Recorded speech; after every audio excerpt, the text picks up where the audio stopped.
coming to you from the land of the rising sun. And down under. I'm Kyle. And I'm Jerry. And this is Distant Relatives, keeping the conversation going. So in our previous episode 6, we talked about racism within our context, like in Japan, in Australia, and a little bit about the Philippines. But now we wanted to broaden our knowledge, so we brought a guest who can talk about racism within America as an Asian American. So we brought in my cousin who lives in the States, also a distant relative, to be a part of this conversation with us and help us learn new things and see things in a different perspective. So yes. This is a very sensitive topic. It could be a trigger topic for some people. So please listen with an open mind and a broad heart. Okay, so let's get into this conversation. Hey fam, if you remember for episode 6, we talked about racism within our context. And we felt like it wasn't really enough to cover the situation that we have in America and abroad and what we're hearing about right now, like in the Black Lives Matter movement. Okay, so we invited another distant relative of ours, of mine, from the United States. And I think we should just get into the conversation, right, Jer? Yeah. Okay, so she's my cousin and she's currently living on the West Coast, I believe. No, of course I know this. Okay, so maybe we should just ask her to introduce herself for us. So without further ado, my cousin, Min Min. Yay! Hi, everyone. Hi, Kuya Kyle. Hi, Jerry. Hi, Min. Hi, Thank you for inviting me. Hi. I'm a big fan. Oh, thank you. I mean, that means a lot. I'm your number one fan, actually. Oh. Yeah, at least there's one. That's all we need. It's good enough. Okay, so Min, can you give us a brief background about you? And because we know that you're also Filipino, can you try speaking in Tagalog still? Okay. You just love to torture me. Okay. Just testing you out. First of all, I'm really nervous doing this. I hate hearing myself on recording. So this itself is nerve-wracking. But Kuya Kyle wants to take it further. So here really we go. Appreciate it, man. Hi, ako po si Romina, pinsan ni Kuya Kyle sa side ng dad niya. Si Ate Jerry ay pinsan ni Kuya Kyle sa side ng mom niya. So, hindi kami magpinsan. Pero, trato ko kay Ate Jerry ay pamilya na rin. Man. Pinaganak ako sa Pilipinas tapos pumunta kami dito sa California noong 2001. Apat na taon ako. 4, really? So, for those who are not Filipino, yes, please. my name's Romina. I'm one of Kuya Kyle's first cousins on his paternal side. Ate Jerry's from his maternal side, so technically we're not related. But of course, I view her as part of my extended family as well. What a lovely introduction, man. You know did what? a great job. You speak Tagalog better than a lot of people I know. Still. Oh, really? Yeah, in the Philippines, I would have good. friends who would have more difficulty, I feel. Even our cousin. We have a cousin. Kuya Joby. Oh, no. Name dropping right there. Oh my God. Anyway. Sammy, Janet. No, just to put all of them out there. Yeah, but good job. I mean, do you still speak Tagalog at home? My parents speak to us in Tagalog, yeah, so we understand fully. I speak Tagalog from time to time. Yeah, you watch a lot of Filipino telenovelas, I believe. I grew up watching a lot of that. But there's no more ABS-CBN. So. Oh, that's right. Okay. Oh. Yeah. But yeah, I just wanted to establish that, Min still has a lot of her Filipino background in her. And yeah, growing up in the States, you would probably have some sort of cultural identity crisis. Would you agree to that? Yeah, that's what I wanted to know. Since you moved to America at 4 years old, what do you culturally identify yourself as? That's a hard question.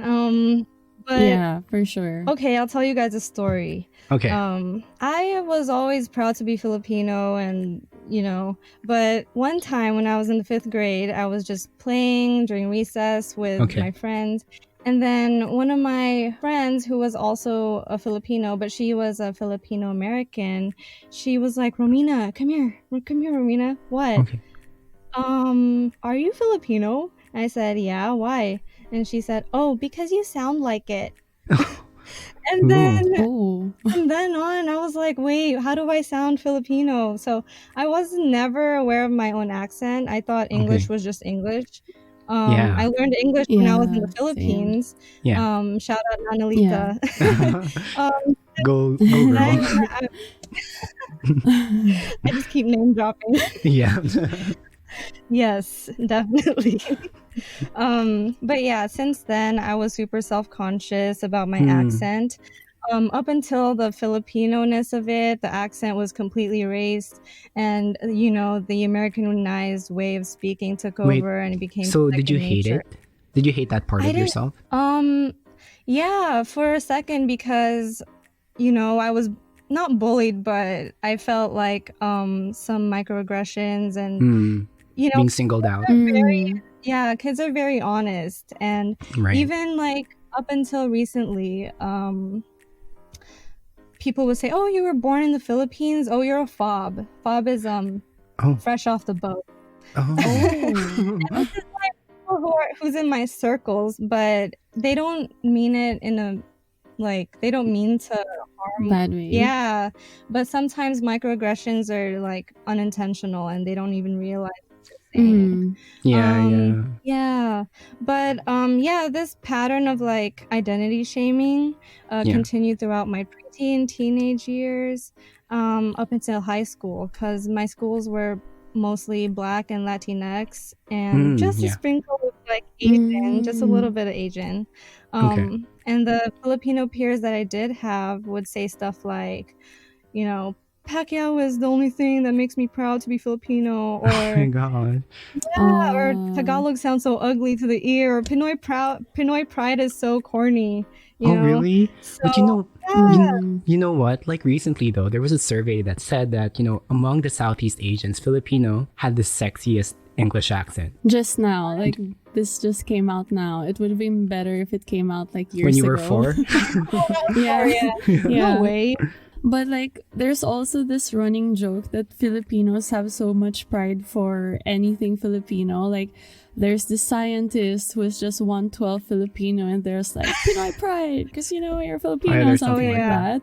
But if it's not something to be proud of, they'll be like, we don't own you, you're not Pinoy. Yeah, true. So yeah, there's a running joke like that. I see it everywhere. It's like Bruno Mars too, right? He's part Filipino or something. Yeah. It really wasn't until college that I came to terms with being Filipina and being proud of being Filipina. Our history, our heritage, and identity are to be embraced and celebrated. I had to unlearn the internalized colonial mentality that developed at such a young age. And I'm still unlearning to this day, and I don't think the unlearning will ever stop. Right. So even within our own culture, we would have forms of microaggressions, stuff that, we talked about back in episode 6. I said that a distant relative of mine from States, and that was actually Min Min. So she pointed out that we were just talking about the internalized or the interpersonal forms of racism and discrimination. So as a continuation of that, we will be touching deeper on topics such as systemic racism. So from the perspective of people who don't really have a good idea of what's going on, just like myself and probably Jerry, we would want to know more about the subject from the perspective of someone who is actually experiencing it firsthand, and someone who is also with the lens of a Filipino American. So although we are cousins and we all have the same Filipino blood, because we come from different backgrounds, it is inevitable, I feel, that we have a different way of seeing things. Yeah, so this difference in views could cause a difference in opinions. So as the conversation goes along, hopefully we can look at the topic from multiple points of view. or find out that maybe despite it all, we have the same views after all. Hopefully. Yeah. Well, we're not really sure. Hopefully. Just a disclaimer, we're not experts on the subject, and these are coming from our own experiences.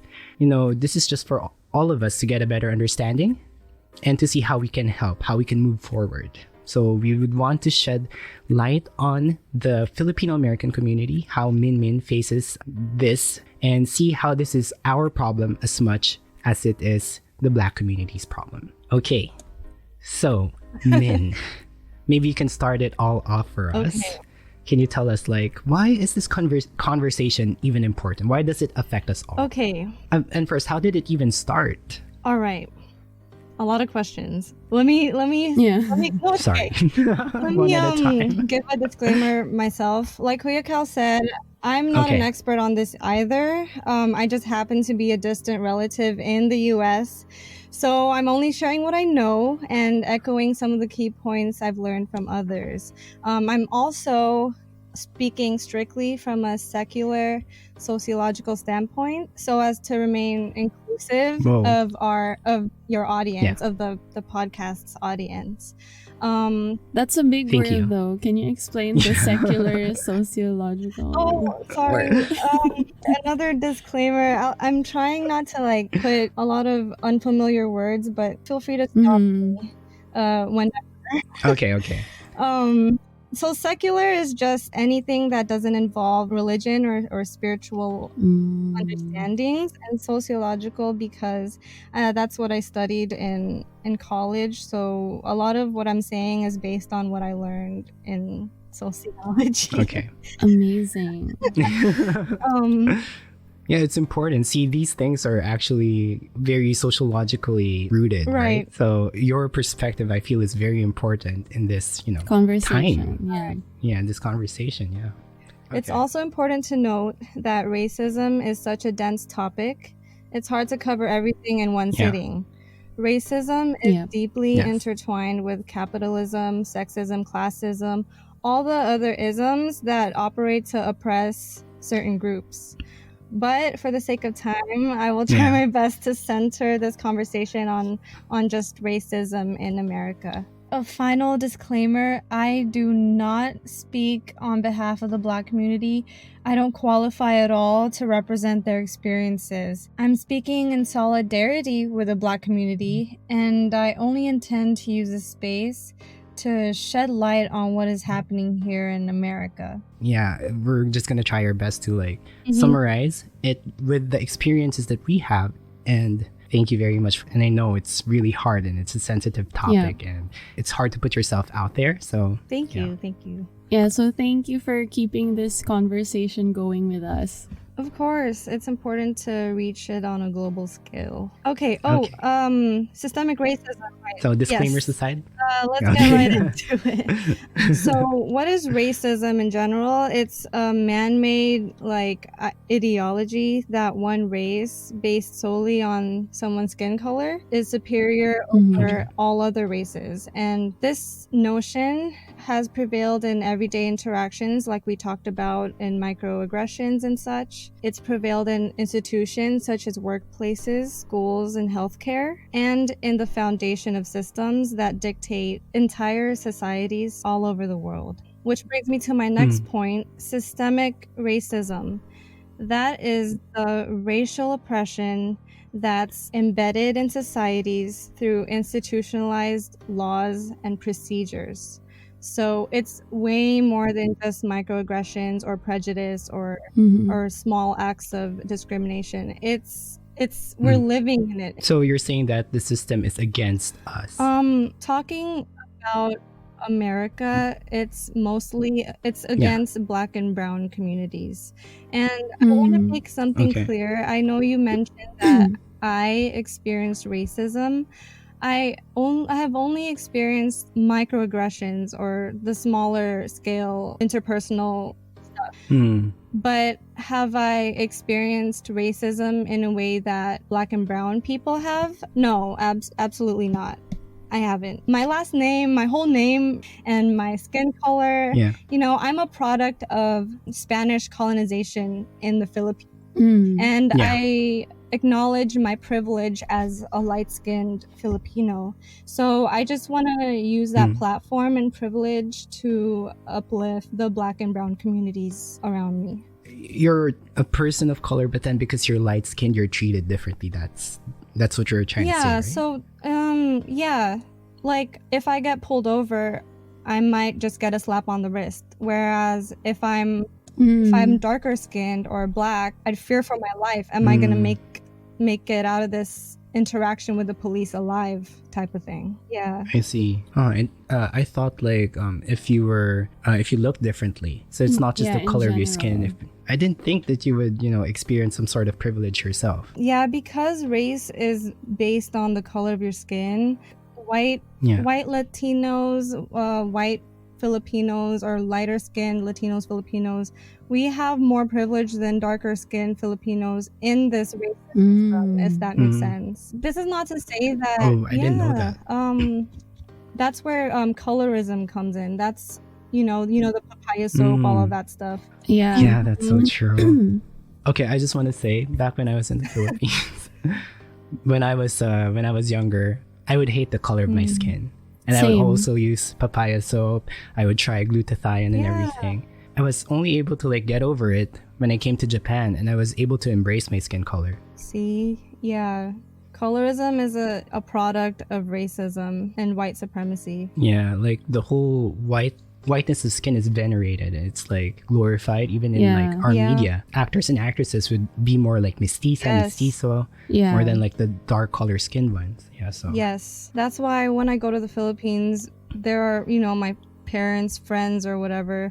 They're like, mag-artista ka na lang. Like, they say that to you. Because I have no acting skills. There's no other reason other than I have light skin, and no one wants to say that out loud. I actually never thought of it that way. Okay, so Min, can you tell us how like the Black Lives Matter movement started in the first place? So the Black Lives Matter movement began as a hashtag in 2013 when the police officer who killed Trayvon Martin was found not guilty and he was acquitted of all charges. Trayvon Martin was an unarmed African-American teenage boy. And this sparked a lot of public rage. And between then and now, at least 100 Black people have been murdered by the police. And I say at least because I just did a quick Google search, and that number might be super understated. And each of these people have either become hashtags or just simply forgotten about. Yeah, because if you think about the Black Lives Matter, all I thought of was George Floyd. Because that's the recent topic. Like sometimes people just get over the issues that happened years ago, but even the issues that happened years ago haven't been resolved properly. So I didn't know Black Lives Matter existed like in 2013. Exactly. Yeah. Like you said, George Floyd's death was like a boiling point for the Black community here. And the massive civil unrest that followed was a response to not only the brutal murder of George Floyd, but to the years and years and years of overt and covert racism that Black folks have experienced. Because I was surprised, I saw like Kobe Bryant wearing this shirt, I Can't Breathe shirt. And I was like, is this Photoshop? Because I thought it was just like a recent thing. Yeah, so the I Can't Breathe was because another Black man named Eric Gardner was brutally murdered by police officers as well. And he was, I think he was choked to death just like George Floyd. And his last words were, I can't breathe as well. So everything is documented. Yeah, this is the age where everything is on the phone. Everyone's recording, trying to hold police officers accountable. And this digital age is the reason why the news of the murder of George Floyd has exploded into such a global outcry. I see that there's protests in Japan and Australia, everywhere. And it's I don't have an adjective. Yeah, we're lost for words. Okay, but man, like, I have a question though. So even though, like, it's documented, the police they're not taking responsibility of their actions? No, that's the frustrating part. There's such a lack of police accountability here in America.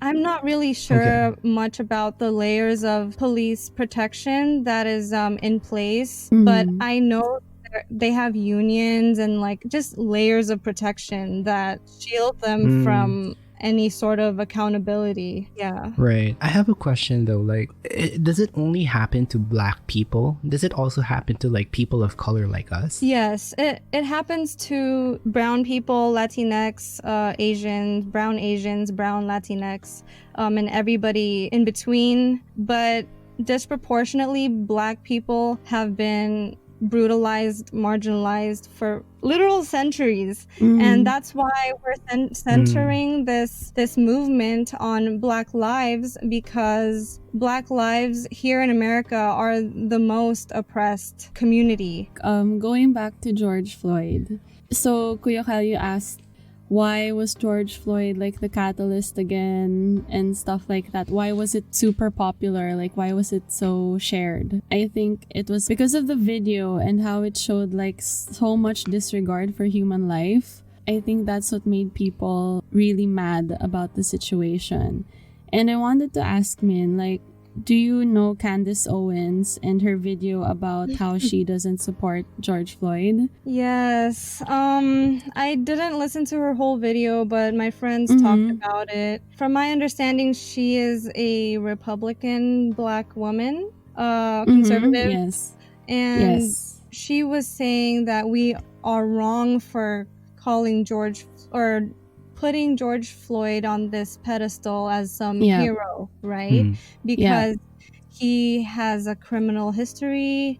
He has done things against the law. But I would disagree.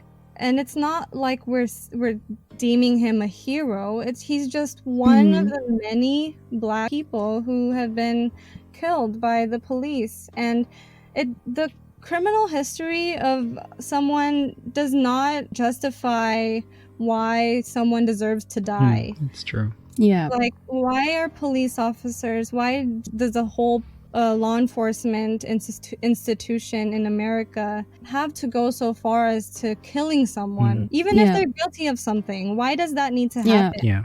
Where is the de-escalation training? Where is the anti-racist training? I think there are trainings in place, but nothing, I mean, it doesn't make a difference. Yeah, because of the protection probably that you were talking about a while ago as well. Yeah. And I think the video Jerry's talking about, we'll just put the link of the video down below, just so that people can have an understanding of what we're talking about. But then I think it was because she was also forced to speak about the topic, about, venerating George Floyd.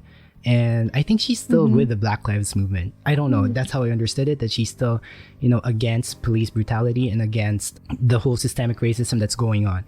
But it's just the fact that, she just didn't want to support the veneration of George Floyd. And I think that was the point of her video. For me, though, she didn't have to make that point.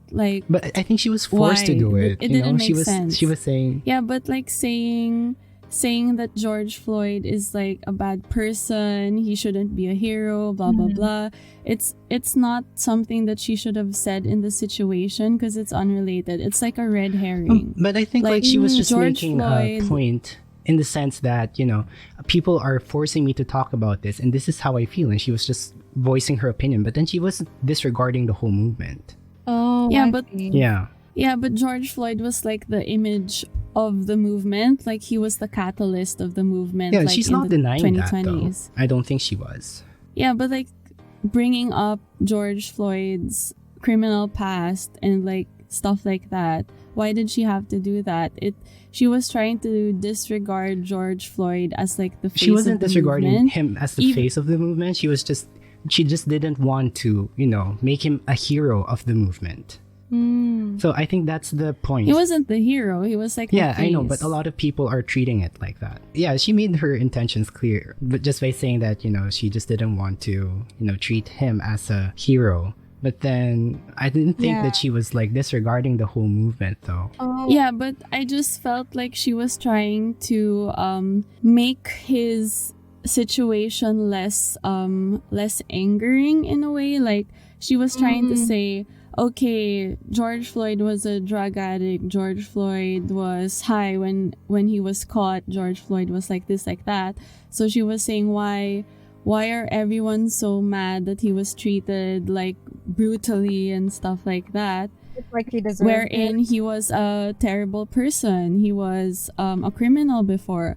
Like, what if he was free, and what if he did stuff to your children? She was saying stuff like that.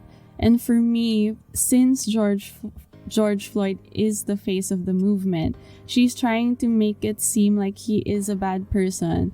And that isn't the point of the whole thing. Like, the point is George Floyd was brutally murdered in a police setting, even though, let's say, yes, he had a criminal past, but that didn't matter at that time. Like, he did his time. He was free. The whole point of people's anger, like, there was complete disregard of human life. So for me, for Candace Owens to speak up about like how he was a bad person before, like, what was the point? I think didn't the see point being made for me, this is just me trying to understand the situation, okay, Jer, is that we can't generalize these things on people as well. There are some bad people who do bad things. And I think that's the point. And, you know, it doesn't matter what color of your skin is. Some people are terrorists. But then if those people are venerated, right? I mean, even if, you know, the movement is good and it is based in like good faith and like good morals and good understanding. I mean, if that person was venerated, like, I don't want to venerate that person, but I want to support the movement. And I think that was the conversation being made. But I'm not talking in behalf of her because I don't know her as a person, but that's how I took the whole video. Yeah. Okay. It's a really tough topic, I know, and it's just, yeah, I'm sure people will be split because of this. I don't think it's fair that people have to bring up people's criminal history or what they did. Yeah. Because if that is the case, then why was Breonna Taylor murdered in her bed? She was fast asleep. Why was Amir Rice, who was a 12-year-old boy at the time, he was just playing with a toy gun? Yeah. So in this case, who is supposed to be the face of the Black Lives Matter movement? I think globally, people see George Floyd as the face, but over here, he was just the boiling point. And the catalyst. Yeah, and we have many faces of the Black Lives Matter movement. That's here. true. I think it's also worth reflecting on what constitutes the categories good or bad. Who created these categories? Who benefits from these categories? What if, instead of being quick to demonize homelessness or drug use or counterfeit money, like folks have done to George Floyd, we look into why society is so broken that there is such poverty or desperate need to go these measures? So we shouldn't just focus on just that one person, I feel. And, you know, just really understand that everyone, all the lives that were lost because of this, all the innocent lives that were lost, maybe they were doing something bad. They didn't deserve to die at the hands of people. You know, at least they should have been tried, you know, by the law. And I think, there should have been a proper procedure, like the proper process, like not police brutality. Yeah, well, there are a lot of comparisons being made. There have been mass shootings here in America, and most of which have been done by white men. Yes. Why have they not been brutally murdered? Their crime, quote unquote crime, is much larger than having a fake $20 bill. Yeah. You know? But why are they not being I saw that. They weren't pinned down. Like, I saw like the side by side photo, like they were just escorting a mass shooter calmly, like with his arms behind his back, and then they were just walking not everyone together. Is given the same privilege. While, you know, George Floyd just did the $20 bill, and then he's like dead. You can really see like the difference, the privilege, and how there's just like an unjust treatment. Okay, so what is the root cause? Where is systemic racism rooted in this situation? Systemic racism is rooted in white supremacy. There's no other way for me to say it. And it's, how do I so white supremacy and the practitioners of white supremacy, the believers of white supremacy, they've been jumping from one institution to another for centuries to perpetuate the oppression of Black people. So they jumped from slavery to segregation, mass incarceration, and everything in between, such as the Jim Crow laws, redlining, the Black codes. I won't even get into all that because it's really it's a lot. But if anybody has the time to look those up, those are the sources of oppression that just kept Black people as a second-class citizen. Right. I have a question though. So do you think this is intentional? To what degree is this intentional right now? Because I see America as very diverse right now, even in Hollywood. Like, there are a lot of opportunities now for Black people. And I think, Asians also are trying to get on that train for diversity and representation in that conversation. So the way I see it, from all the way over here in Japan, ever since I was in the Philippines, I would see like America as a very diverse culture. So I didn't really think that it was this rampant. Yeah. Do you think it's still intentional until today? Yes, definitely. I think it's intentional. I'm glad you pointed out what it looks like looking from the outside in, because Hollywood is just, it shows diversity. It shows, it's starting to show a lot of representation, but the larger system that still exists is designed to just keep Black and brown people underneath or beneath white people. I noticed that even though, let's say, Hollywood is pretty diverse, the leading roles will still always be white majority. So, for example, even though there's Black people in the cast, Asian people, brown people, you'll always find them in supporting roles. I see a lot of like actors tweeting that it's still very hard for representation in Hollywood even to this day. Like, I think Hollywood tries to keep up a good face, like, hey, we're being inclusive, but still the roles aren't that great for a lot of minorities. Yeah, and if you notice the way some of the older films portray Black folks, Asian folks, it's more, like you said, Ate Jerry, like supportive roles, and if not that, they're usually the comic relief. They're never really taken seriously. Yeah, and a lot of stereotypes are, played. Okay, so Min, I have a question though. So Jerry pointed this out a while ago, that Black people don't really think that they can be racist because of the systemic racism that's going on. And we talked about this. We had a lengthy conversation on this on Facebook. And can you tell us your side of the story? Yeah. Sorry, let me find my notes. I don't want to say this wrong. Okay. To clarify, non-Black people of color can be racist if they are in a position of privilege and power due to their false sense of proximity to whiteness. Does that make sense? What does that mean? False sense of proximity. Yeah, so let's not even go far. Filipinos, they come here to America as immigrants, and they glorify whiteness, right? So they want to do whatever they can to be as close to the white man or the white identity as possible, and detach themselves from being a person of color. So that sense of like that false sense of whiteness that immigrants or non-Black POCs hold is harmful to the Black community and brown community. Black and Indigenous folks and people of color can hold prejudice against white people. So they can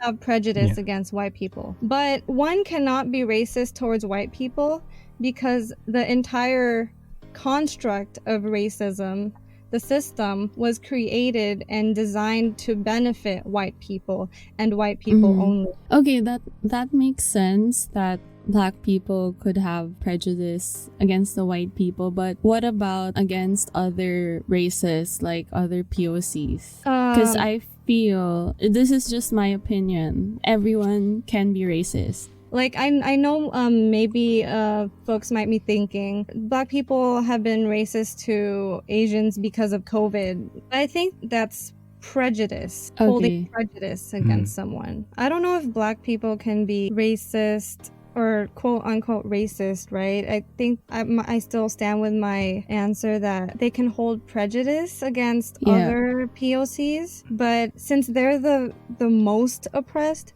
POCs are oppressed, but Black people are the most racially oppressed. I don't think you can say that Black people can be racist towards other POCs.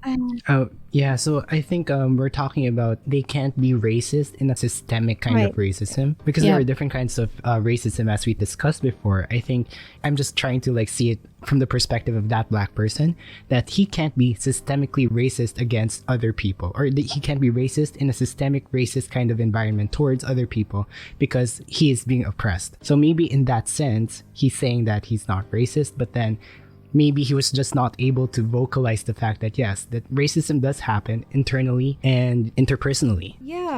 I don't know if I would call them racist. I'm not sure yet. That I don't have an answer to. Okay. But you're right. They can't be systemically racist because they're the ones that are suffering from that. I have a question. Do you guys know about the privilege walk? No. What is this? Let me just say, the privilege walk is a really interesting social experiment where different races start in a line, and then there's a question, and if you answer yes, you take a step, and then whoever finishes in the finish line like wins the privilege walk.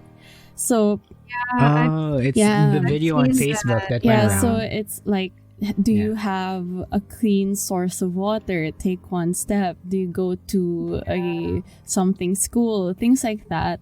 And then you will really see who is more privileged than the rest. And you'd see the white race is more privileged in every aspect. Like, they always win that race. That's like a clear picture of what systemic racism is. Like, they aren't given the same privileges as everyone else, even though they're all Americans. I'm just thinking about this, and systemic racism, it's a huge topic, and you said that we can't really just like untangle it from the other isms in the spectrum. I feel if there's a society that just, an environment that promotes it, it's really hard to get away from it. For example, and I think one thing that we can look into, maybe that's relatable to us, is the topic of bullying. For example, in a school, like, people would say that if you're in a good environment, if you were raised well and you were raised with love, you don't have that tendency as much as people who were not raised with the same kind of love or the same kind of environment. So kids who aren't able to grow up in an environment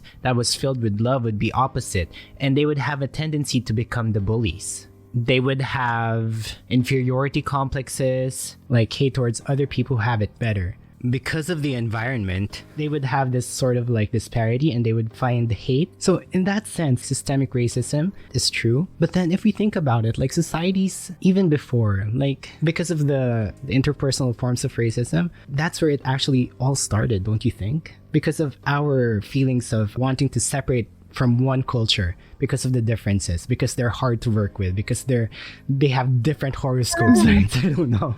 Like, we would have like, feelings of differences towards our own people. And then I think we would just gradually make rifts from one another. And then that would start systemic racism. It would make an environment with just our perceived forms of differences. Don't you think that it would just start all over again? I don't think it's just cause and effect because systemic racism exists. Racism happens. I think it also goes the other way around, like, because there is interpersonal racism, stereotyping, and like prejudiced thoughts. Because that already exists, systemic racism happens as well. That's heavy. It's heavy, I'm sorry. Yeah. No, that's okay. That was a lot to take in. Yeah, that was a lot. Oh, yeah. So sorry about that. You bring up an interesting point, Kuya Kyle, and I've never actually thought of it that way. As you said, though, the effects of racism are trickled down from the prevailing system to our day-to-day interactions. Because the system is so pervasive and is designed to shield white supremacy, I think the focus should be on dismantling this oppressive system first. And when this happens, if systemic racism is dismantled, I think there'll be much less room for expressions of smaller scale racism. That's my take. These are just the thoughts that come into my head, like, because I feel like right now, in the context of America, this is just me, man, please correct me if I'm wrong, that systemic racism really is rampant. And this is something that we really need to address. Changing the system would really, it will trickle down to the smaller like pockets of society. But then I think we should also address these issues within ourselves at the same time. We can't really just, separate Oh, definitely. it. And that's why conversation is so important. Yeah. Change starts in the household. It Yeah. starts with teaching your children, because a lot of these things we learn as children. I'm sorry, like, I mean, we're asking you like you're the representative of America or something. You're No, I feel like Yeah. there's such a weight on my shoulders right now. I'm really sorry about that. So I just want to clear that No, out. it's This is just based on your experiences and everything. Yeah. So Yes. with what you said a while ago, like having conversations and talking about it really helps. And I feel like this is very, very important as well. But then there's also this kind of like weird culture going on the sidelines. So the cancel culture, I feel, I just want to talk about it because recently, because of the Black Lives Matter movement, a lot of people were canceling celebrities who weren't talking about the topic. Okay. And Right. right, and I saw you, Min, and you were talking about like, people deal with these things differently. But then there's so many people who are canceling out people and then like not really just giving time for other people to have the opportunity to internalize these kinds of things. Right. I feel like it's going to be harder for people to talk because of these kinds of situations. What do you feel? Yeah, right. I don't condone cancel culture at all. Yeah, same. I'm a believer of leading folks with love, empathy, and understanding that everyone comes from a place of ignorance. And everyone just needs some time to, like you said, internalize and learn. This is way easier said than done, but I'm still working on this myself, but it's the more productive way of communicating. And it's harder for celebrities because people expect them to, if they have a platform, they need to, speak out right away about it. But people fail to remember that these people are also human. Yeah. It's a different story if the celebrity is so present and active on social media and they're just going about their lives like nothing's happening. Yeah. That's different. Yeah.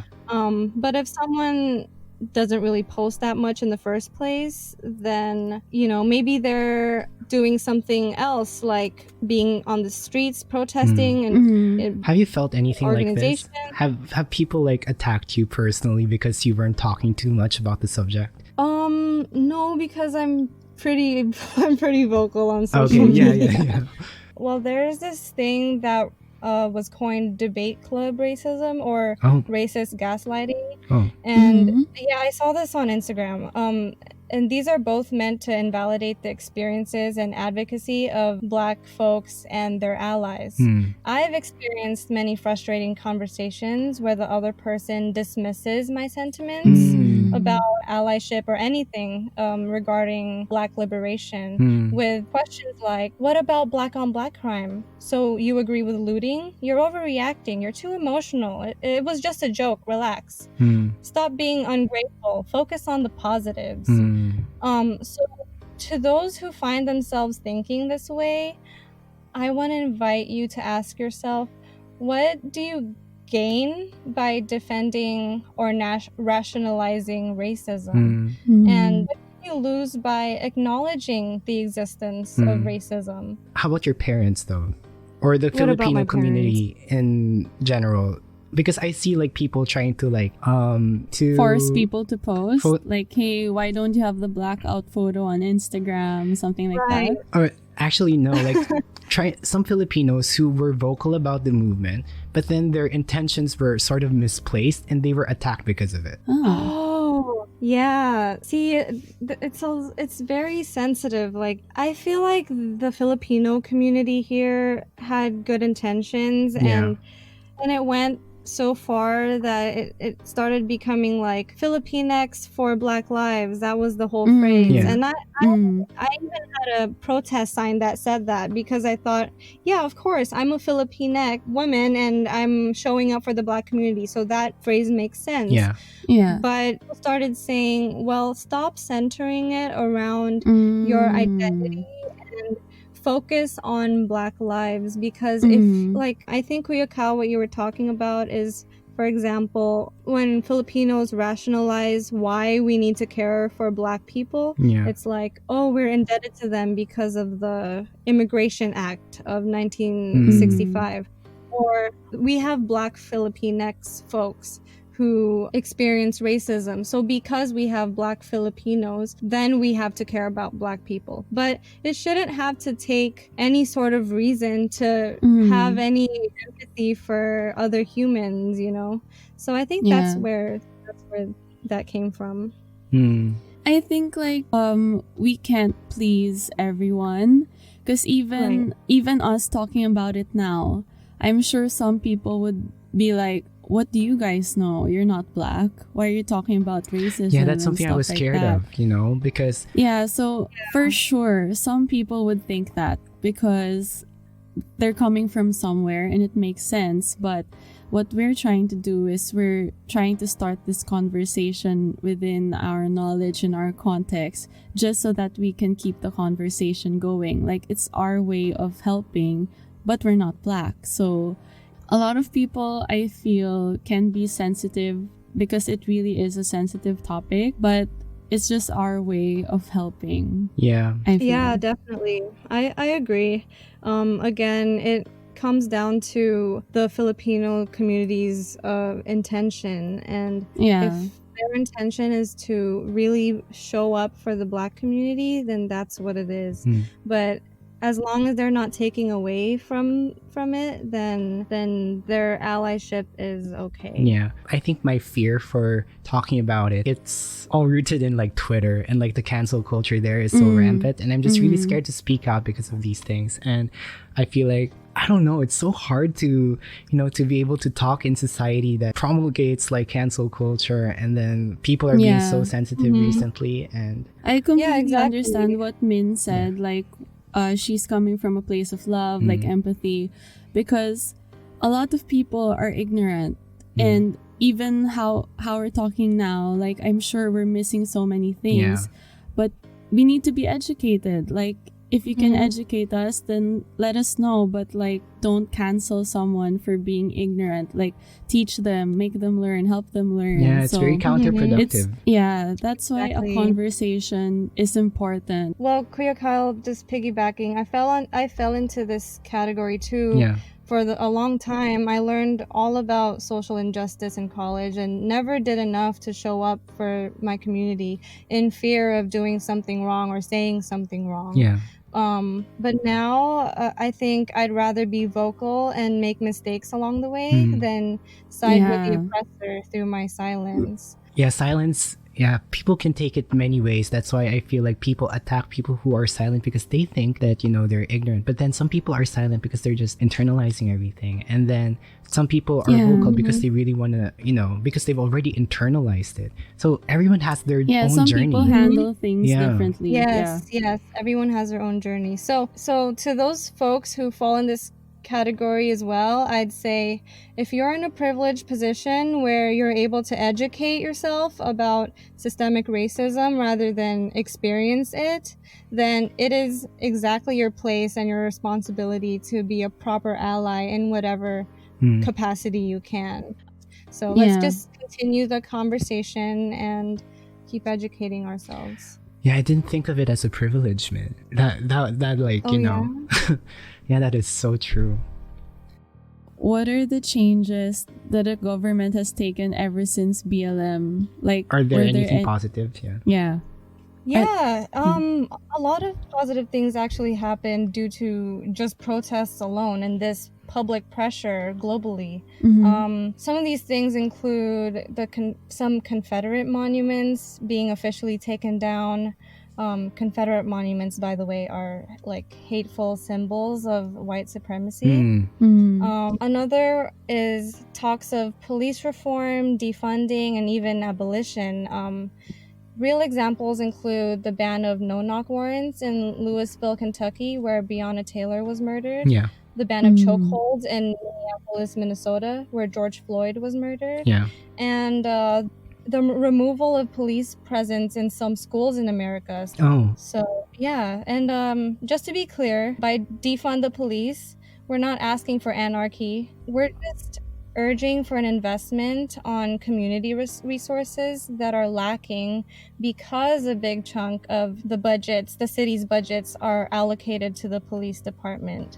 Like, do the police really need military grade weapons and the latest car models to protect and serve our people? No. So yeah, divest from the police. Yeah. So it's working, like all of the rallies, the Black Lives Matter movement, it's making a change. Yes. So my hope is that by the time our generation and the future generations rise to power, political power or whatnot, the world will be a completely different place than it is right now. That's my hope. Yeah, me too. I just want to be positive. Yeah, prayer.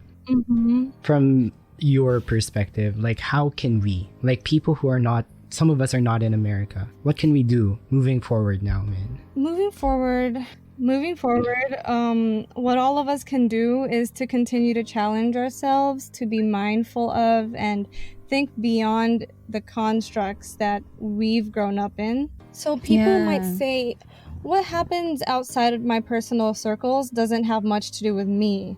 But if groups of people are dying simply because of the color of their skin, should we really think of this on an individual level, selfishly? No. Like I said earlier, having compassion shouldn't be up for debate. Yeah. And collective liberation is what we need. And that change can start in our households. And I say this because y'all know our Filipino or Asian community is huge on respectability politics. And we usually like to mind our own business, stay in our lanes, not ruffle any feathers. Yeah. At the same time, Filipinos in our community tend to have a negative image of Black people. Both of these things, keeping silent and holding prejudice, make us complicit to the harm done to Black folks. And think about it this way. How would we feel if we Filipinos were the most marginalized group in a country and every non-Filipino minds their own business, ignores our reality, all while benefiting from our labor and our culture? Wouldn't the narrative be different? Wouldn't you want people to join the movement and stand in solidarity as well? Yeah. So yeah, these conversations within our circles are crucial. It's a good point. Very good way to put it. Yeah, well said. And we should never stop asking, what else can I do in my capacity to show up for my community? And I know you asked, what can we do as people, as non-Americans, right? Yes. That's kind of hard. If I think about it, I also ask the same question. How can I help the Philippines? Yeah. How can I show up for the Filipino people when I'm so far away? We can sign petitions, donate money. I'm not sure how that can work currency wise, if that's true. even possible. I think the main thing for people abroad is just continuing the conversation and remaining vigilant and empathetic and be willing to learn and unlearn. Yeah, that's true. And if you know more about the topic, then I guess it's good to educate peers and family and also be willing to be there. educated, I think. And yes, so important. Yeah. So to put it in perspective, everybody knows about the Holocaust, right? Yeah. In 1941, and everybody condemns it as this result of horrific evil. Yeah. So people might wonder, why did no one help at the time? Why did no one do anything about it at the time?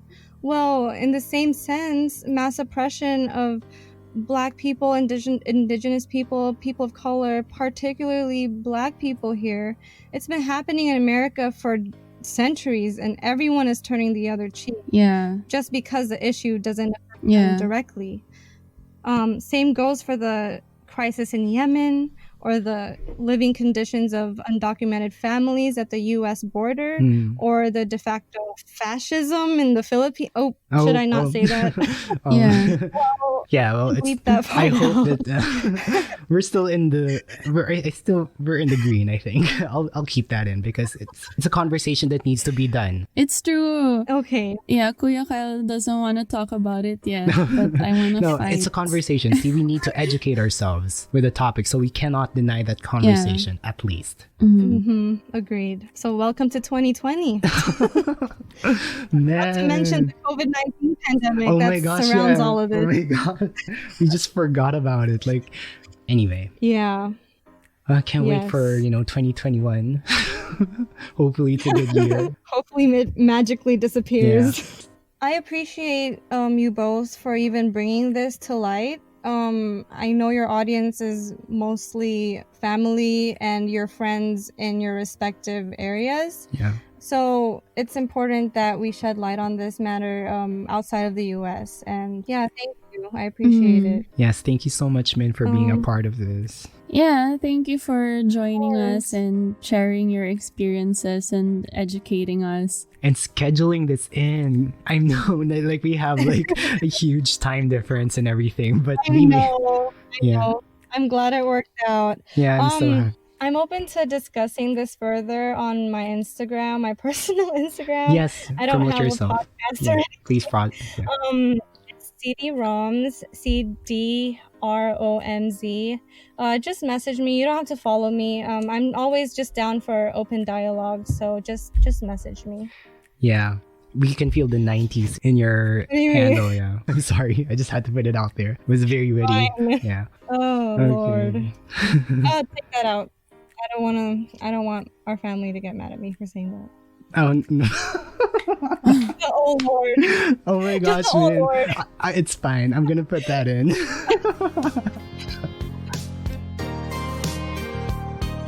Okay, Jared, that was such a heavy topic. Yeah, it was a lot to take in. There's so much to learn for me. Yeah, and so many revelations. So it's really good that we brought someone from America.